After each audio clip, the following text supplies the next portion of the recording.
Hola mis queridos hermanos, un gusto saludarlos aquí desde su programa Atrévete a ser diferente. ¿Quién les habla?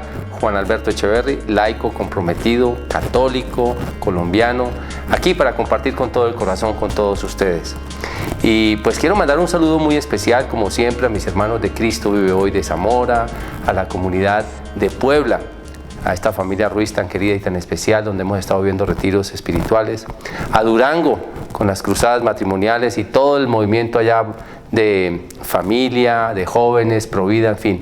A todos un saludo muy, muy especial y pues que el Señor nos permita seguir compartiendo.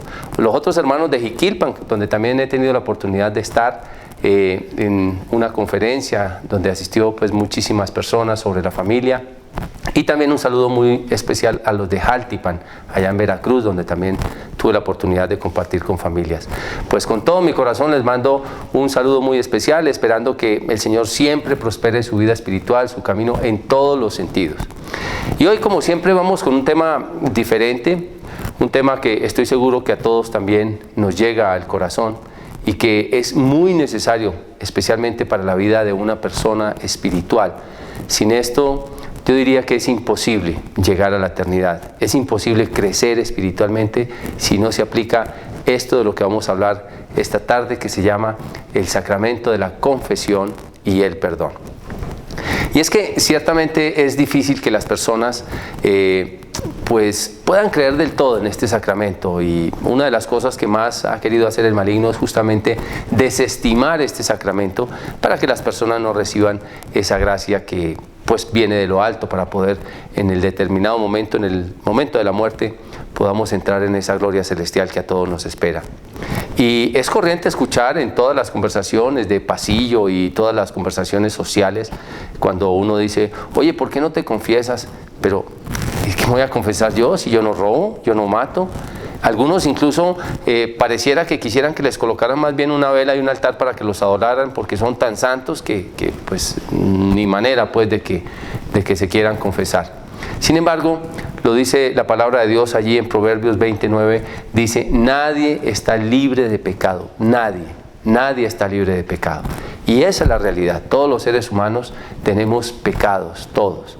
Ahora, la palabra pecado es un poquito, digamos, difícil, sobre todo cuando la tocamos socialmente, nos sentimos como el sucio, el agredido, el que nos están acusando, el que pues nos hace sentir como incómodos esa palabra. Sin embargo, la palabra pecado significa mancha, significa suciedad, significa imposibilidad de la luz, significa oscuridad. Eso significa pecado. Cuando tú te sales de la luz a la oscuridad, eso significa pecado.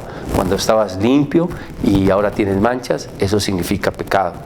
Hay un texto muy bonito que me llama poderosamente la atención, que está en el libro de Zacarías, en el capítulo 3, verso 1 al 6, en el que el Señor muestra la figura de Josué, el sumo sacerdote. Dice que estaba de pie en presencia del ángel del Señor, y al lado izquierdo o derecho estaba allí el ángel acusador que se disponía a acusarlo. Y luego el ángel del Señor le dice a Satanás, que Dios lo reprenda, le dice que el Señor te reprenda, porque este hombre, refiriéndose a Josué, así es como un carbón sacado de las llamas. Y luego Josué estaba con vestiduras muy sucias, y se las cambian, les ponen vestiduras de lino y le dice, mira, esto quiere decir que te he quitado tus pecados. Y he querido comenzar con la alusión a esta cita bíblica, a este contexto bíblico, porque Josué, siendo el sumo sacerdote, podríamos equipararlo hoy con el sumo pontífice, con el Papa, porque pues era de ese talante, era el mayor sacerdote de la época.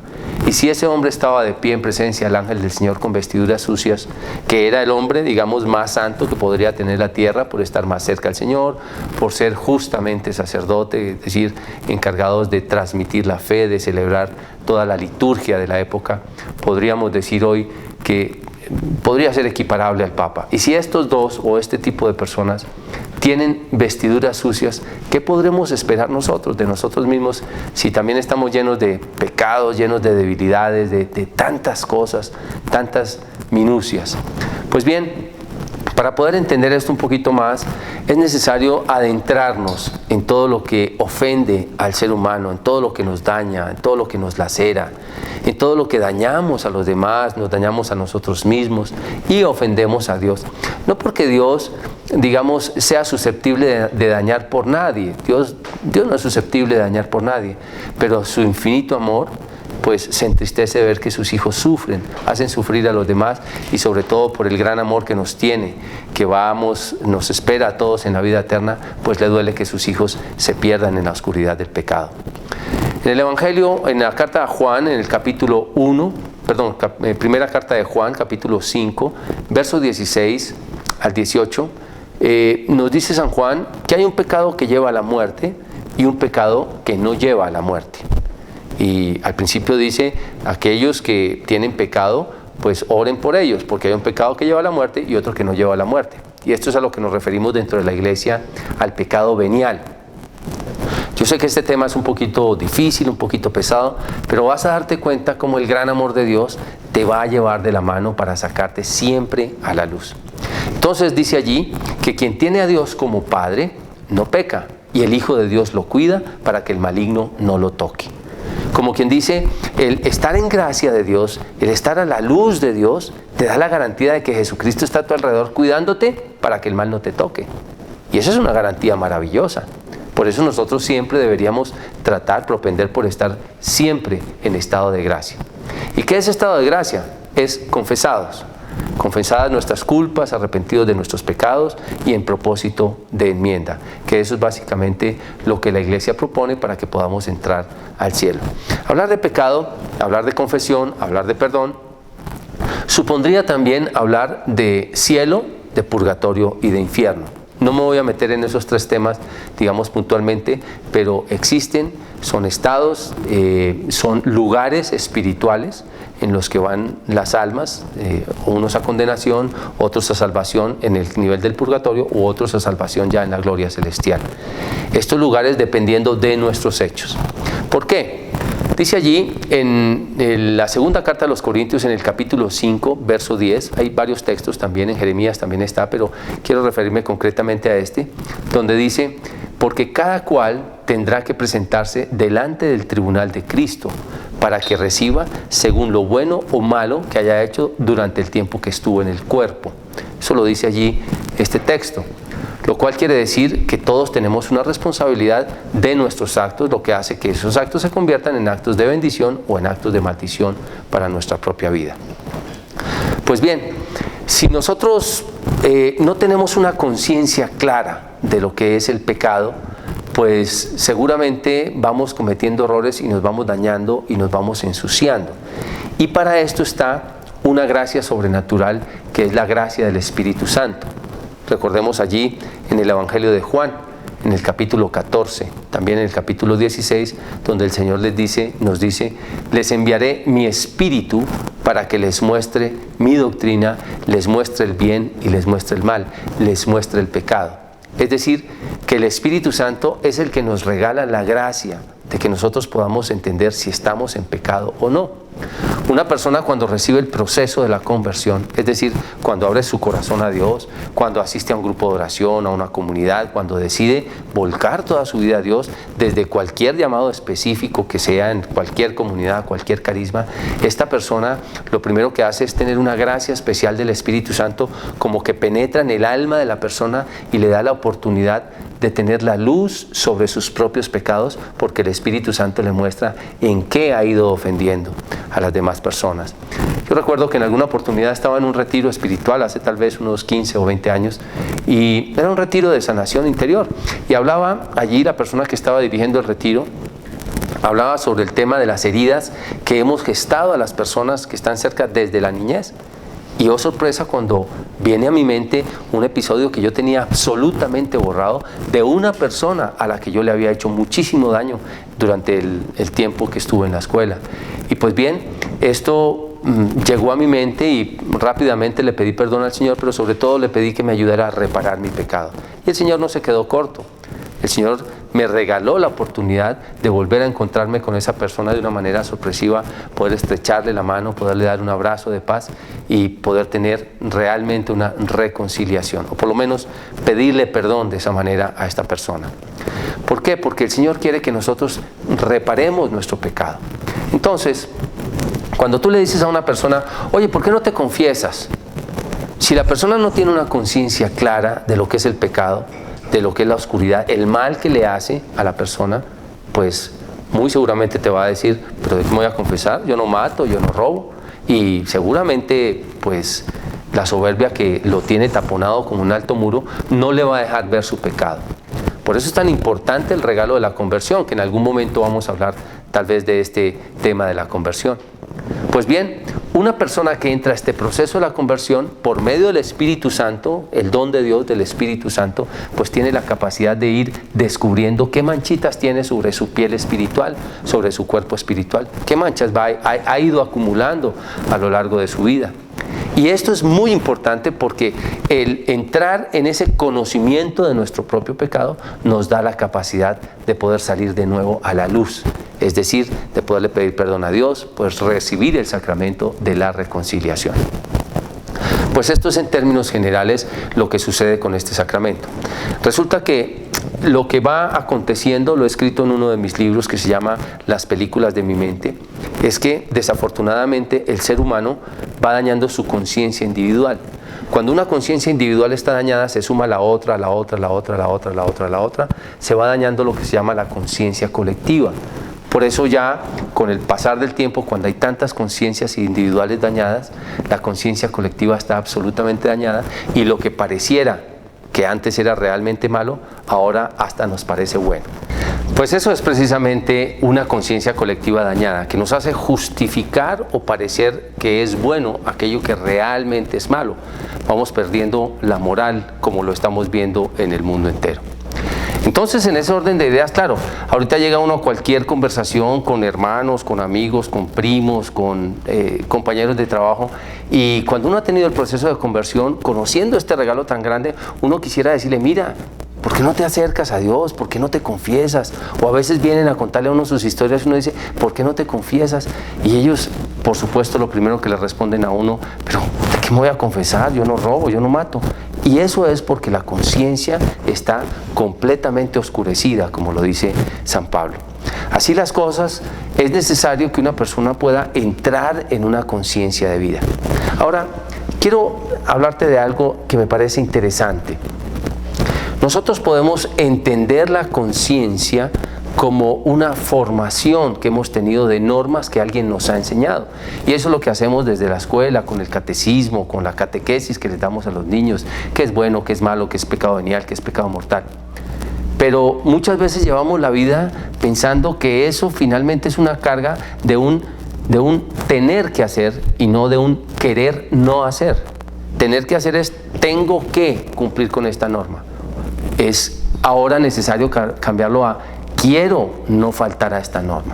Y eso es lo que regala precisamente la gracia del Espíritu Santo, que nos da la oportunidad de que nosotros podamos actuar el bien, pero ya no como una carga, sino porque sale libremente por amor. Y eso es lo que sería pues ideal para la vida de todo cristiano. Por eso el don del Espíritu Santo es el mayor de los regalos que nos puede dar Dios. Es más, yo lo diría así, es la última opción de Dios, porque ya el Espíritu Santo fue derramado sobre toda carne. Si tú no lo aceptas, pues es ese pecado precisamente en el que dice el Evangelio allí en Marcos, donde dice, pero hay de aquel que peque contra el Espíritu Santo, no será perdonado. Realmente ese es el pecado más grave que existe, que es pecar contra el Espíritu Santo. Juan, ¿y cómo es pecar contra el Espíritu Santo?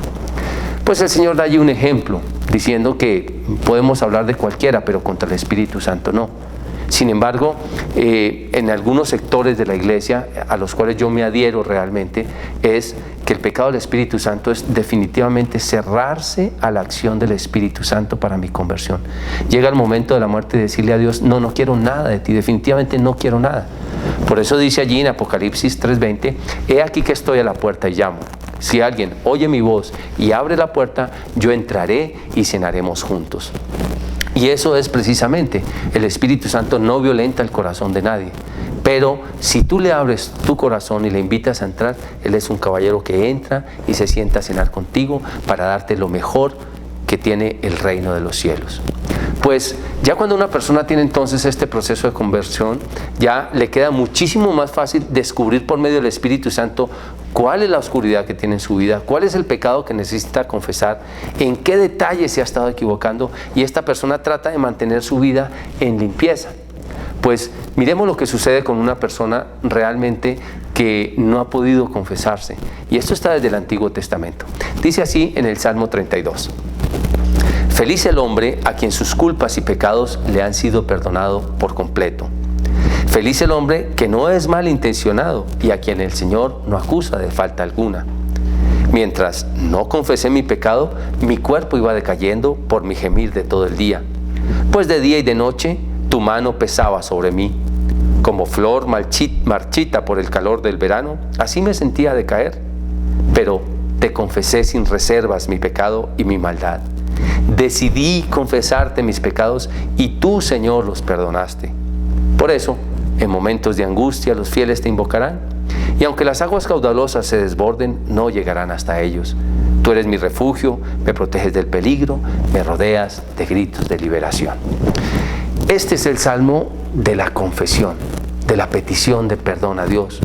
Es cuando el salmista se para en la posición del testigo a decirle al mundo: mira, yo sentía esto mientras no me había confesado. Me sentía como flor marchita de caer por mi gemir de todo el día. Es decir, era una persona que iba como dando tumbos por el mundo. Es una persona que no sentía paz interior, que no sentía alegría, que sentía su vida oscurecida. Y entonces tomó su decisión humildemente de confesarle al Señor sus pecados, y el Señor los perdonó.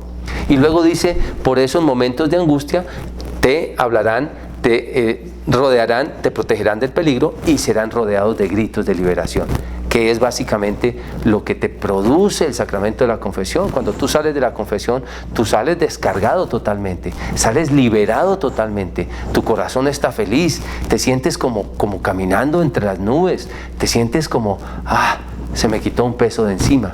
Y eso es precisamente el sacramento de la confesión. El Señor lo viene tejiendo desde antiguo va tejiendo ese sacramento de la confesión, hasta que llega finalmente al Evangelio de Juan a explicarnos, o mejor, a entregarnos justamente ese sacramento, que, como lo he explicado en otras oportunidades, significa presencia viva de Jesús. ¿Qué sucede cuando el sacerdote está obrando la confesión y tiene la estola puesta? Significa que está actuando in persona Christi, es decir, que está actuando por las veces de Cristo. Y eso es justamente de lo que se trata el sacramento de la confesión. Yo me acerco al tribunal de Cristo a pedirle perdón por lo que he hecho en mi vida, porque me siento mal por lo que he hecho, porque me siento decaer, porque siento ese gemir de todo el día, siento que no estoy en paz, siento que estoy manchando mi vida, manchando la vida de los demás, siento que estoy ofendiendo, que estoy agrediendo a Dios. Entonces decido salir de ese estado y voy a encontrarme con Cristo en la persona del sacerdote, para humildemente confesarle mis pecados y que en el nombre de la Iglesia Él me los pueda perdonar. Pues hemos llegado ya al término de este primer bloque, pero no te vayas, que siguen cosas muy interesantes sobre este regalazo que Dios nos dio del sacramento de la confesión. Recuerda que quien te habla es Juan Alberto Echeverry. Ya regresamos aquí en Atrévete a Ser Diferente.